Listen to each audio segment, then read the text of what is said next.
అందరికీ నమస్కారం అండి। ఈ రోజు నుంచి మన ఛానల్లో హంపి టూర్ వీడియోస్ స్టార్ట్ అవుతాయి। అంటే మేము హంపిలో విజిట్ చేసిన టూరిస్ట్ ప్లేసెస్ అన్నీ కూడా 1 by 1 డీటెయిల్డ్ ఇన్ఫర్మేషన్ తో వీడియోస్ అయితే అప్లోడ్ చేస్తానండి।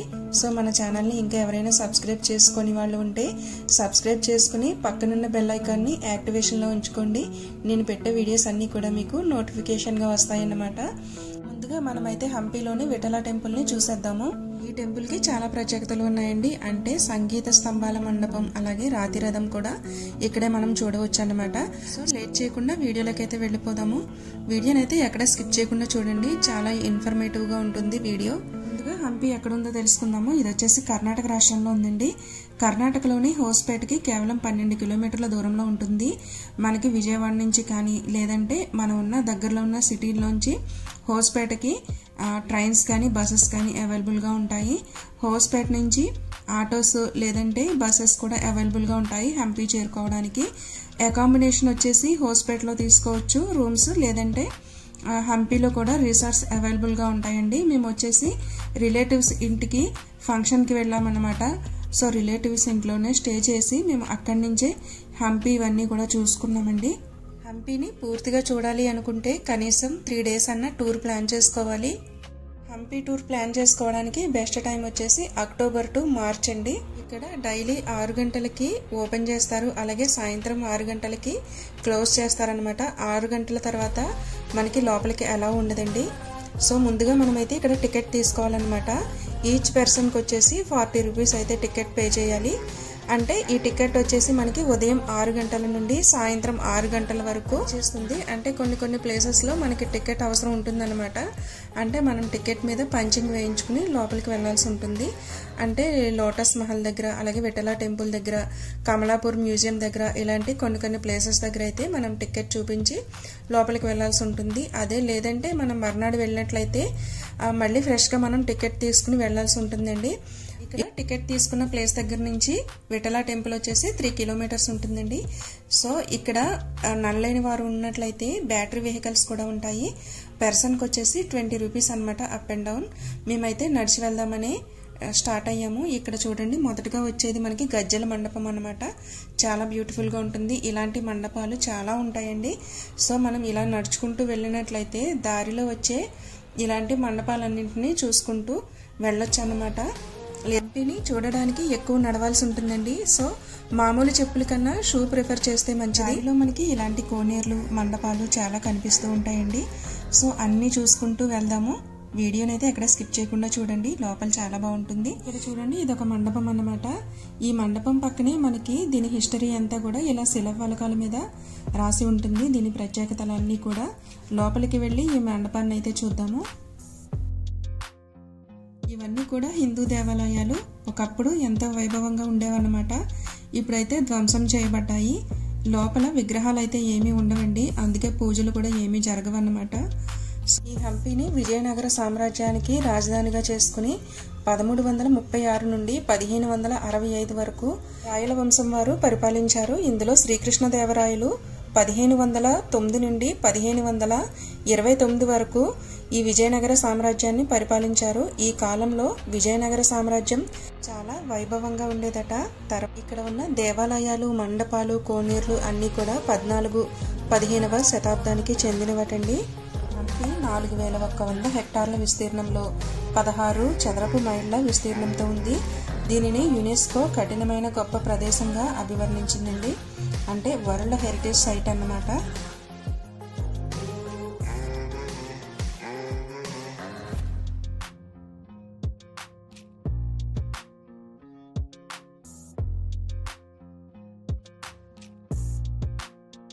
ఇక్కడ మీరు చూస్తున్నది పుష్కరిణి అన్నమాట। ఇది చాలా పెద్దగా ఉంటుంది। ఇక్కడ ఫొటోస్ దిగడానికి చాలా బాగుంటుంది।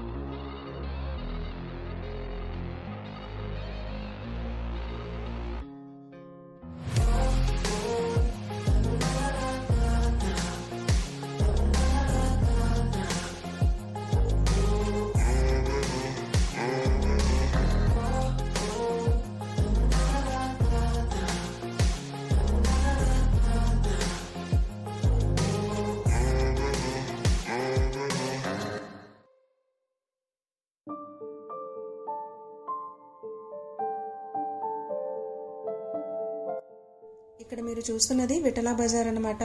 ఒకప్పుడు ఇక్కడ గుర్రాల మార్కెట్ ఉండేదంట, అంటే ఇంటర్నేషనల్ హార్సెస్ మార్కెట్ అన్నమాట. ఇక్కడికి చైనీస్, పర్షియన్స్, మంగోలియన్స్, అరబ్స్ వాళ్ళు ఇక్కడికి వచ్చి గుర్రాలని అమ్మడం, కొనడం లాంటివి చేసేవారంట. ఒకప్పుడు ఇదంతా చాలా వైభవంతో ఉండేదట ఈ మార్కెట్ అంతా కూడా. గుడికి రెండు వైపులా ఎల్ షేప్ లో ఈ మార్కెట్ ని మనం చూడవచ్చు. ఇక్కడ చూడండి, ఇదేనన్నమాట విఠలా టెంపుల్. ఇదంతా కూడా విఠలా బజార్. ఇక్కడ మీరు చూసినట్లయితే అక్కడక్కడ ఇలా శిలాఫలకాలు మనకి ప్రతిదీ కూడా క్లియర్ గా ఇన్ఫర్మేషన్ తో ఉంటాయండి. వీటిని చూసి కూడా మనం ఇన్ఫర్మేషన్ తెలుసుకోవచ్చు. లేదంటే మనకి ఇక్కడ గైడ్ అవైలబుల్ గా ఉంటారు, మనం గైడ్ ని మాట్లాడుకుని తీసుకోవచ్చు అన్నమాట.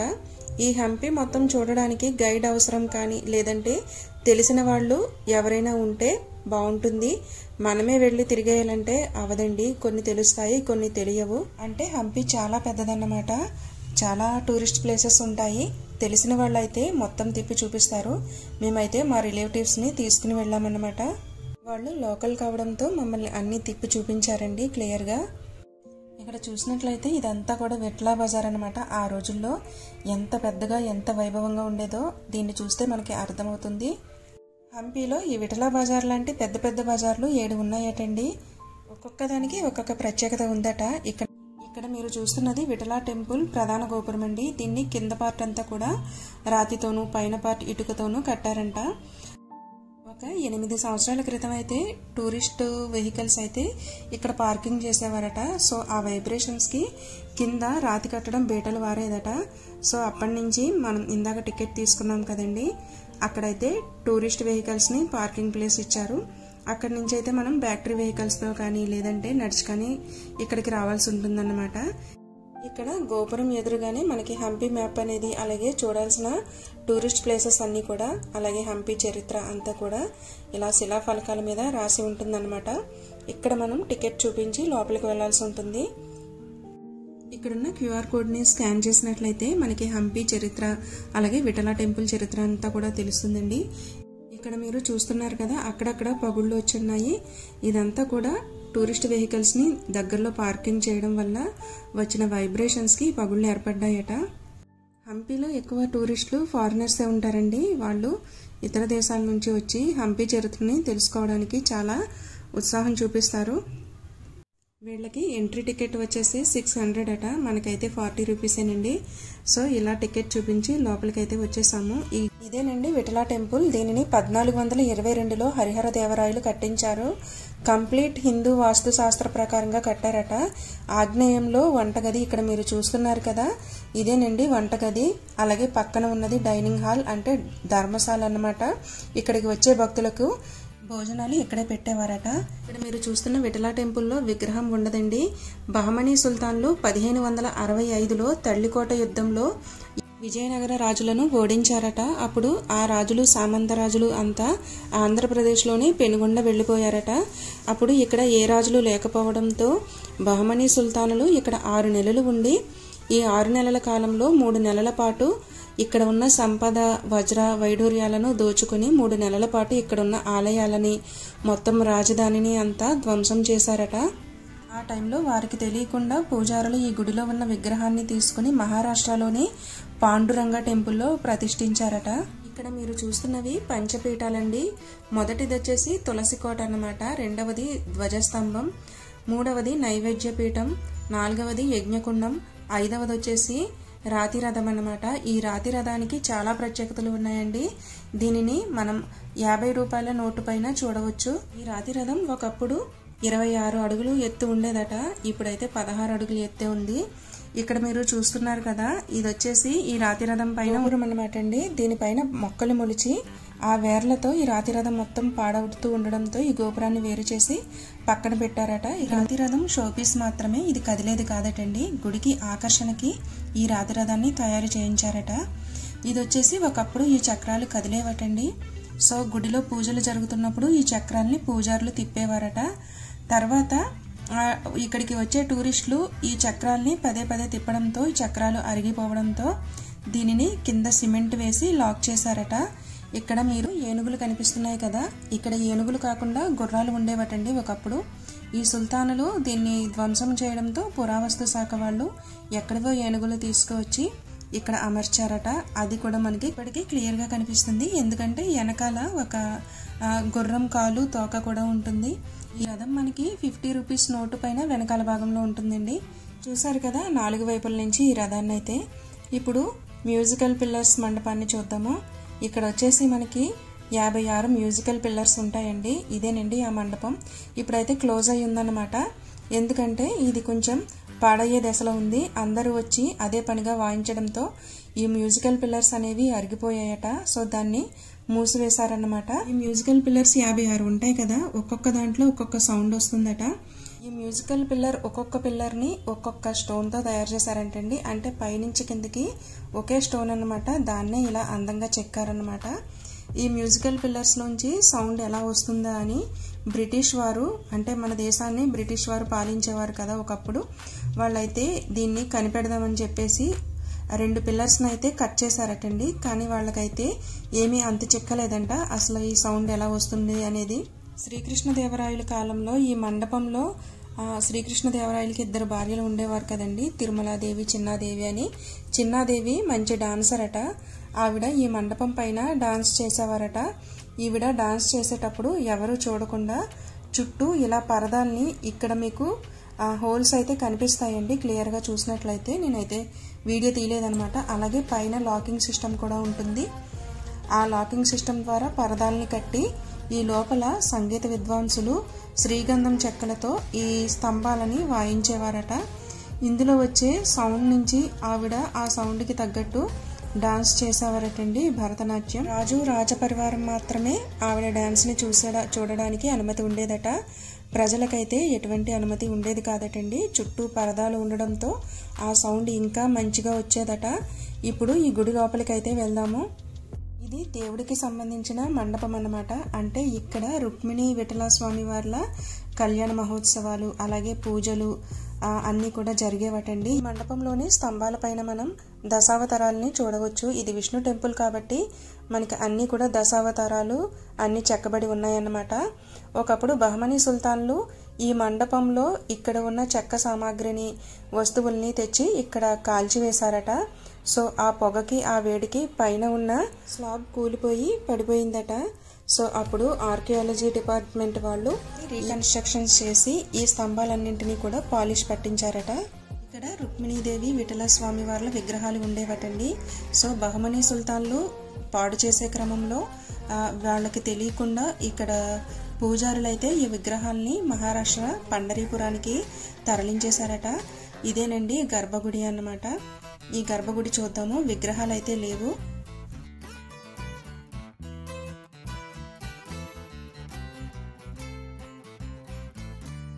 ఈ గర్భగుడికి 2 వైపులా చిన్న చిన్న ద్వారాల కింద ఉంటాయి, ఇలా ఉంటాయి అన్నమాట.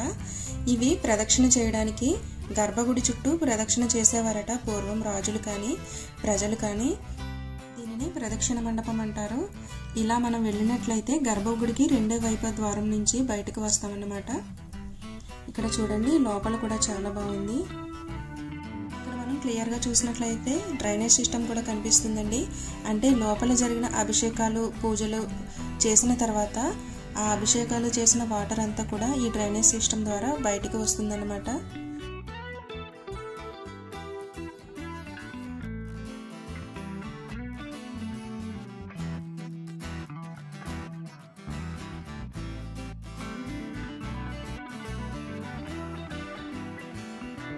బయటకు వచ్చిన తర్వాత ఇదొక ఎగ్జిట్ అనమాట అండి, బయటకు వెళ్ళడానికి మార్గం. ఇది చిన్నాదేవి గోపురం అంటారు. ఇది శ్రీకృష్ణదేవరాయల యొక్క 2వ భార్య అన్నమాట చిన్నాదేవి అంటే. తర్వాత దీని పక్కనే మనకి లెఫ్ట్ సైడ్ ఇంకొక గోపురం ఉంటుంది, అంటే ఇంకొక ఎగ్జిట్ ఉంటుంది అనమాట. దాన్ని తిరుమలాదేవి ఎగ్జిట్ అంటారు.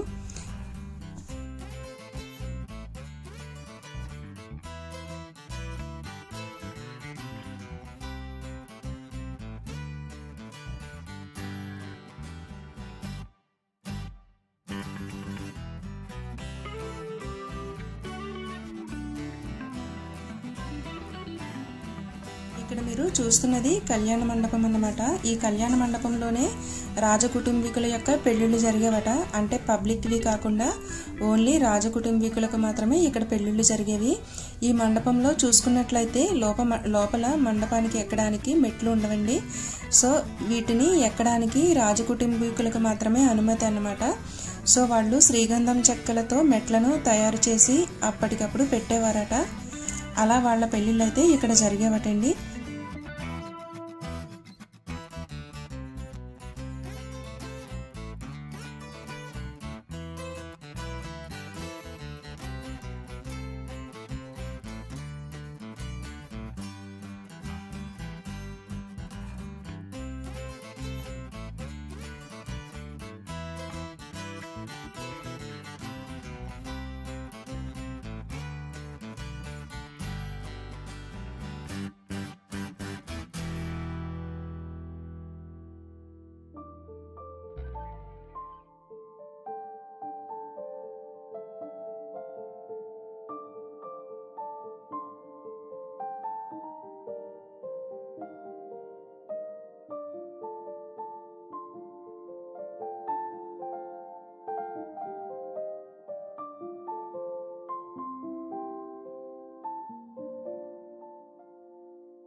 ఇక్కడ మీరు చూస్తున్నది భజన మండపం అన్నమాట. ఈ మండపంలోనే భజనలు సంకీర్తనలు జరిగేవట. అంతేకాదు కర్ణాటక సంగీత పితామహుడు అయిన పురందరదాస్ ఇక్కడ కీర్తనలు చేసేవారట.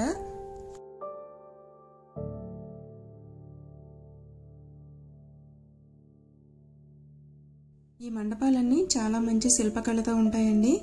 అసలు కళ్ళు తిప్పుకోలేమన్నమాట, అంత అందంగా ఉంటాయి. శిల్పాలు చెక్కిన విధానం అది కూడా. చాలా మండపాలు కూలిపోయే దశలో ఉన్నాయండి, చాలా వరకు విధ్వంసం అయ్యాయి. హంపీలో ఎక్కడ చూసినా కూడా ఇలాంటి అందమైన కట్టడాలు మనకి కనిపిస్తూ ఉంటాయి. చాలా హిందూ దేవాలయాలు ఉంటాయండి, కానీ వాటిలో దేవుడు ఉండడు. అన్నీ కూడా పూజకు నోచుకొని దేవాలయాలు ఉంటాయన్నమాట. అక్కడక్కడ కొన్ని గుళ్ళల్లో మాత్రమే పూజలు జరుగుతూ ఉంటాయండి. అది కూడా విరూపాక్ష టెంపుల్, అలాగే కొన్ని చాలా రేర్గా కొన్ని గుళ్ళు ఉన్నాయి. ఆ గుళ్ళల్లో అయితేనే పూజలు జరుగుతున్నాయి. హంపీలో చాలా టూరిస్ట్ ప్లేసెస్ ఉన్నాయండి. అన్నీ చూడాలంటే కనీసం మనకి 3 days అయితే టైం పడుతుంది. మనం 3 days ప్లాన్ చేసుకుని ఇక్కడికి రావాలి. ఈ హంపీలో విఠలా టెంపుల్, అలాగే విరూపాక్ష టెంపుల్, క్వీన్స్ బాత్, అలాగే లోటస్ మహల్, మహార్ నవమి దిబ్బ, కింగ్స్ సీక్రెట్ ప్యాలెస్, ఇవన్నీ కూడా చాలా ఉన్నాయండి చూడాల్సిన టూరిస్ట్ ప్లేసెస్ అన్నీ కూడా మీకు వీడియోస్ త్వరలోనే వస్తాయి.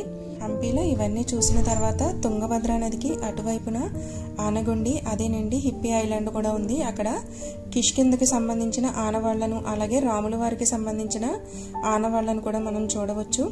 ఈ హంపీ కాదు, ఆంజనేయ స్వామి పుట్టింది కూడా అక్కడేనమాట. రాముల వారు ఆంజనేయ స్వామి మొదటిసారి కలుసుకుంది కూడా అక్కడేనంట. సో అదంతా కూడా మేము వెళ్ళామండి. అవి కూడా వీడియోస్ త్వరలో అప్లోడ్ చేస్తాను, చాలా బాగుంటాయి. హంపీ వెళ్ళిన వాళ్ళు తప్పనిసరిగా అవి కూడా విజిట్ చేయండి. అంతేకాదు ఇక్కడ స్థానికంగా కూడా ఒక నానుడు ఉందండి, కాళ్ళున్న వాళ్ళు హంపీ వెళ్ళాలి, అలాగే కళ్ళున్న వాళ్ళు కనకగిరి వెళ్ళాలి అని. ఇక్కడికి దగ్గరలోనే కనకగిరి టెంపుల్ కూడా ఉంటుంది, లక్ష్మీ నరసింహస్వామి వారి టెంపుల్ అనమాట. అది కూడా త్రేతాయుగం నాటి టెంపుల్ అంటండి, చాలా బాగుంటుంది. అది కూడా విజిట్ చేసిరండి వీలైతే. అలాగే ఇక్కడికి దగ్గరలోనే కమలాపూర్ మ్యూజియం కూడా ఉంది. ఆ మ్యూజియంని కూడా చూసి అందులో రాయల కాలం నాటి అస్త్రాలు అన్నీ కూడా ఉంటాయన్నమాట. మేమైతే ఈ విఠలా టెంపుల్ని చూసిన తర్వాత నెక్స్ట్ మేము వచ్చేసి విరూపాక్ష టెంపుల్కి స్టార్ట్ అయ్యామండి. ఇక్కడి నుంచి వెనక నుంచి ఉంది దారి, అది కూడా నడిచే వెళ్ళాలన్నమాట. నడవలేని వాళ్ళు బ్యాటరీ వెహికల్స్ ఉంటాయి, వాటి ద్వారా కూడా వెళ్ళిపోవచ్చు. మేమైతే నడుచుకుంటూ వెళ్ళామండి. ఇక్కడ నుంచి అదొక 2 or 3 kilometers ఉంటుంది. దారి పొడవునా మనకి చాలా మంచి ఆలయాలు వస్తాయి. ఆ వీడియో కూడా మీకు తొందరలోనే అప్లోడ్ చేస్తాను. చూసారు కదా ఫ్రెండ్స్, హంపీ అందాలని, అదే విఠలా టెంపుల్ అందాలని ఐ హోప్ మీకు ఈ వీడియో నచ్చిందని అనుకుంటున్నాను. నా వీడియో కనుక నచ్చినట్లయితే లైక్ చేయడం మాత్రం మర్చిపోవద్దు. మీ ఫ్రెండ్ అండ్ ఫ్యామిలీస్కి షేర్ చేయండి. మన ఛానల్ని తప్పకుండా సబ్స్క్రైబ్ చేయండి. పక్కనున్న బెల్ ఐకాన్ని యాక్టివేట్ చేయడం మాత్రం మర్చిపోవద్దు. Thank you for watching friends. Thank you.